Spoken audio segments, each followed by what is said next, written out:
প্রিয় দর্শক, আমরা গাছের এই যে টিউবার থেকে নতুন করে কিভাবে আমরা গাছটা তৈরি করতে পারি সেটা আপনাকে দেখাবো।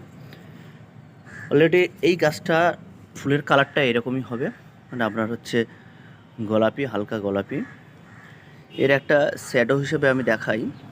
এখানে অলরেডি ফুলটা ফুটে গেছে এবং ঠিক ঝরে যাওয়ার আগের মুহূর্তে এইরকম একটা হবে। আমরা এই যে দানাগুলো দেখছেন, এই যে দানাগুলো হয়েছে, এই দানাগুলো থেকে আবার এইরকম একটা বীজ তৈরি করতে পারি। এটা একটা প্রসেস। আরও একটা নতুন প্রসেস হচ্ছে,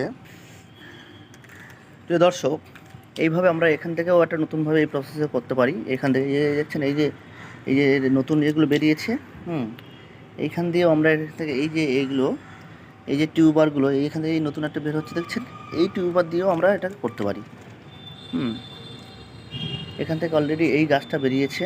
আমি ঠিক ওই গাছটাকে আঘাত করব না, ঠিক ওর পাশ থেকে এইরকম জায়গা থেকে একটা আমি এইরকম টোটাল একটা এটা দিয়ে আমরা এইভাবে এটাকে এখান থেকে কেটে নেব।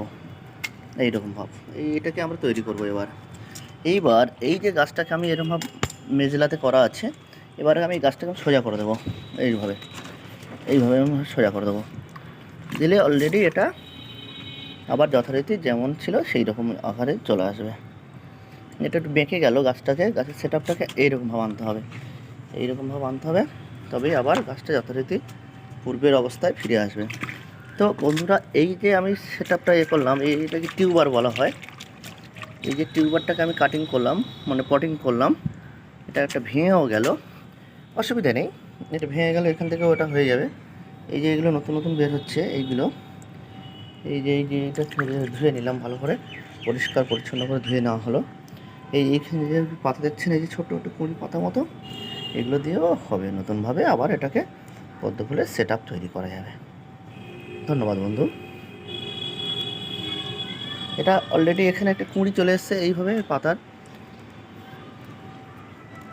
এইরকম সেট আপটা।